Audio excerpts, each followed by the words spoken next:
ഇറാനിൽ വലിയ ആക്രമണം സംഭവിക്കുന്നു. Shield of ജദ്ദ operation name shield of ജദ്ദ എന്നാണ് ഇപ്പോൾ ലഭ്യമാകുന്ന വിവരമനുസരിച്ച്. അത്തരത്തിൽ പേരിട്ടുള്ള ആക്രമണത്തിലേക്ക് കാര്യങ്ങൾ കടക്കുന്ന പശ്ചാത്തലം കൂടിയാണ്. വലിയ ആക്രമണം സംഭവിക്കുന്നു. നമ്മൾ ദൃശ്യങ്ങൾ കാണുന്ന പോലെ ഇറാൻ്റെ പ്രധാനപ്പെട്ട കേന്ദ്രമായ ടെഹ്റാനിൽ ഇത്തരത്തിൽ പൂർണ്ണമായും ടെഹ്റാനെ ഇല്ലാതാക്കുക എന്ന ലക്ഷ്യത്തോടു കൂടി തന്നെയുള്ള മിസൈൽ ആക്രമണമാണ് തുടർച്ചയായി സംഭവിച്ചുകൊണ്ടിരിക്കുന്നത് എന്നുള്ള വിവരമാണിപ്പോൾ ഈ ഘട്ടത്തിൽ ലഭ്യമാകുന്നത് എന്നുള്ളതാണ്. ഇറാൻ്റെ ഔദ്യോഗിക ടെലിവിഷനും സ്ഫോടനം സ്ഥിരീകരിച്ച പശ്ചാത്തലം ഇതിനോട് ചേർത്ത് വെക്കണം. ഇറാൻ്റെ ഔദ്യോഗിക ടെലിവിഷനും സ്ഫോടനങ്ങൾ സ്ഥിരീകരിച്ചിരിക്കുന്നു. കനത്ത പുക അനുഭവപ്പെടുന്ന പശ്ചാത്തലമുണ്ട്. ഇറാനിലും അടിയന്തരാവസ്ഥ പ്രഖ്യാപിച്ചു എന്നുള്ള വിവരം കൂടി ഈ ഘട്ടത്തിൽ പുറത്തുവരുന്നു. ഇസ്രായേലിൻ്റെ പ്രതിരോധ മന്ത്രി ഇസ്രായേൽ കട്സാണ് ഇക്കാര്യം ഇപ്പോൾ അറിയിച്ചിട്ടുള്ളത്. ഇറാന്റെ തലസ്ഥാനമായ ടെഹ്റാനിൽ സ്ഫോടന ശബ്ദം കേട്ടുവെന്നും വലിയ തോതിൽ പുക ഉയർന്നുവെന്നും വാർത്താ ഏജൻസിയായ AP അസോസിയേറ്റഡ് പ്രസ് റിപ്പോർട്ട് ചെയ്ത പശ്ചാത്തലം ഇതിനോട് ചേർത്ത് വെക്കണം. ദേശീയ അന്തർദേശീയ മാധ്യമങ്ങളൊക്കെ ഇതുമായി ബന്ധപ്പെട്ട സ്ഥിരീകരണങ്ങൾ നൽകിയിട്ടുണ്ട്. ഇറാൻ്റെ ഔദ്യോഗിക ടെലിവിഷനും ഈ സ്ഫോടനം സ്ഥിരീകരിച്ചത് വളരെ പ്രധാനപ്പെട്ട ഒന്നാണ്. ഇസ്രായേൽ പലയിടത്തും ഇപ്പോൾ സൈറൺ മുഴങ്ങിക്കൊണ്ടിരിക്കുന്ന സാഹചര്യമുണ്ട്. ജനങ്ങൾക്ക് മുന്നറിയിപ്പ് നൽകാനാണ് ചെയ്താണിതെന്ന് ഇപ്പോൾ ഇസ്രായേൽ സൈന്യത്തിൻ്റെ അറിയിപ്പ് കൂടി പുറത്തു വന്ന പശ്ചാത്തലമുണ്ട്. സിവിലിയൻ വിമാനങ്ങൾക്ക് പൂർണ്ണമായും വിലക്ക് ഏർപ്പെടുത്തിയ പശ്ചാത്തലമുണ്ട്.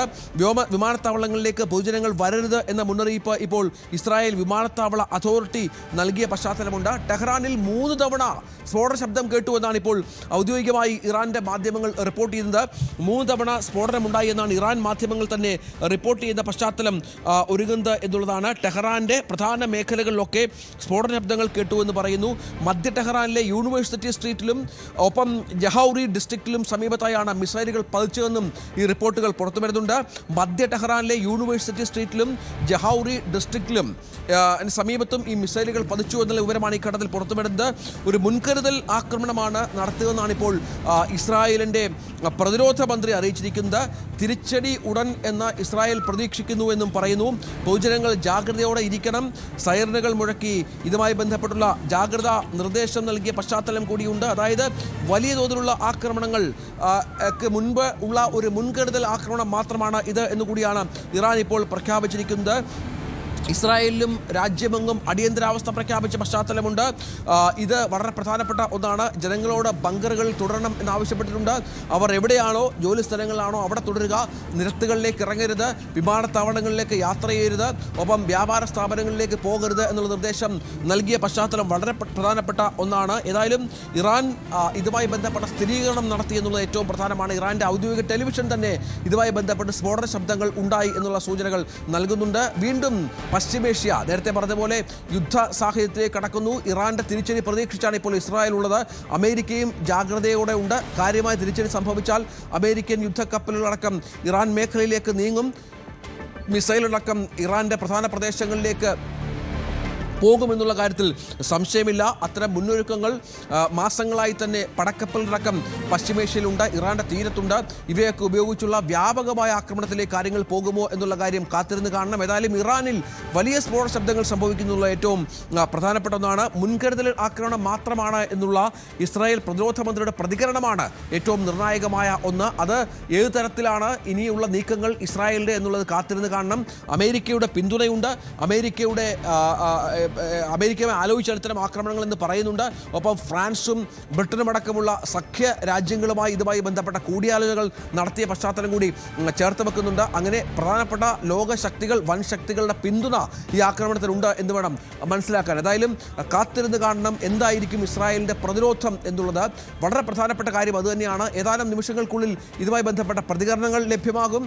ഇറാൻ്റെ പ്രതിരോധം എന്താണ് എന്നുള്ള കാര്യം വ്യക്തമാകും. ഒപ്പം ഇസ്രായേലും ഇനിയുള്ള നടപടികൾ വ്യക്തമാക്കുമെന്ന കാര്യത്തിൽ സംശയമില്ല. ഏതായാലും വലിയ തോതിലുള്ള ആക്രമണ സംഭവങ്ങൾ ഇപ്പോൾ നടക്കുന്നു. We are currently clearing Iraqi airspace in preparation for its closure എന്നാണ് ഇപ്പോൾ ഇറാഖിൻ്റെ ട്രാൻസ്പോർട്ട് മിനിസ്ട്രിയുടെ ചില മെസ്സേജുകൾ വരുന്നത്. അതായത് ഇറാഖിലും ഇതുമായി ബന്ധപ്പെട്ട ജാഗ്രതാ നിർദ്ദേശം കൊടുത്ത പശ്ചാത്തലമുണ്ട്. ഇറാഖിലും ജാഗ്രതാ നിർദ്ദേശമുണ്ട്. ഇറാഖി ട്രാൻസ്പോർട്ട് മിനിസ്ട്രിയുടെ ഒരു മെസ്സേജ് വന്നിരിക്കുന്നത്, we are current clearing Iraqi airspace in preparation for its closure എന്നുള്ളതാണ്. ഇറാഖും വളരെ കാര്യമായി തന്നെ ഈ വിഷയം ജാഗ്രതയോടെ സമീപിക്കുന്ന ഒരു പശ്ചാത്തലം ഉണ്ട്. ഏതായാലും നമ്മൾ നേരത്തെ പറഞ്ഞതുപോലെ വളരെ നിർണായകമായ ആക്രമണം ഉണ്ടാകുന്നു എന്നുള്ള വിവരം തന്നെ ഈ പുറത്തു വരുന്ന പശ്ചാത്തലമാണ്. Israel minister of war, we carried out an attack on Tehran, this is a joint Israel US attack എന്നുള്ളത് ഇസ്രായേലിൻ്റെ പ്രതികരണമായി വന്നിട്ടുണ്ട്. അതായത് അമേരിക്കയും ഇസ്രായേലും ചേർന്നുള്ള ആക്രമണമാണ് ഇപ്പോൾ ഇറാനിൽ നടക്കുന്നത് എന്നുള്ള വിവരം കൂടി പുറത്തു വരുന്നുണ്ട്. ഇത് ഏറ്റവും പ്രധാനപ്പെട്ട കാര്യം ഇത് തന്നെയാണ്. നേരത്തെ ദിവസങ്ങളായി ഇതുമായി ബന്ധപ്പെട്ട തയ്യാറെടുപ്പുകൾ നടക്കുകയായിരുന്നു. ഇസ്രായേലിൽ തയ്യാറെടുപ്പുണ്ടായിരുന്നു. അമേരിക്ക ഇതുമായി ബന്ധപ്പെട്ട യുദ്ധസന്നാഹങ്ങളടക്കം നേരത്തെ തന്നെ കാലേകൂട്ടി നിശ്ചയിച്ച് മുന്നോട്ട് കൊണ്ടുപോയ പശ്ചാത്തലമുണ്ടായിരുന്നു. ഇതിനിടയിലാണ് ഇപ്പോൾ ഏറ്റവും നിർണായകമായ ആക്രമണത്തിലേക്ക് ഇസ്രായേൽ കടക്കുന്നത് എന്നുള്ളതാണ്. ഏത് നിമിഷവും അവർ തിരിച്ചടി പ്രതീക്ഷിക്കുന്ന പശ്ചാത്തലം കൂടി ഇതിനോട് ചേർത്ത് വെക്കണം. ഇറാൻ്റെ ഔദ്യോഗിക ടെലിവിഷൻ ചാനൽ ഇപ്പോൾ ഈ ആക്രമണം സ്ഥിരീകരിച്ച പശ്ചാത്തലം കൂടി ഇതിനോട് ചേർത്ത് വെക്കണം. ഇങ്ങനെ ദിവസങ്ങളായി മാസങ്ങളായി നീണ്ട തയ്യാറെടുപ്പുകൾക്ക് ശേഷം ഇപ്പോൾ അക്രമ സംഭവങ്ങളിലേക്ക് ആക്രമണത്തിലേക്ക് കടക്കുകയാണ് എന്നുള്ളതാണ്.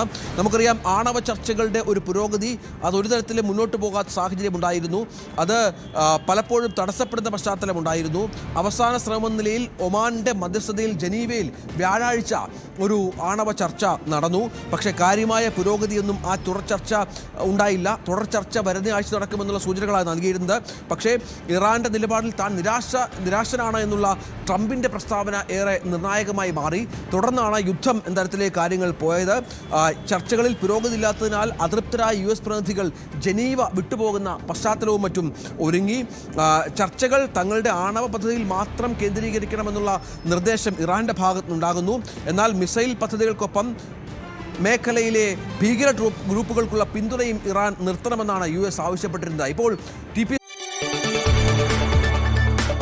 കൂടുതൽ വാർത്തകൾക്ക് News 18 Keralam YouTube channel subscribe ചെയ്യുക.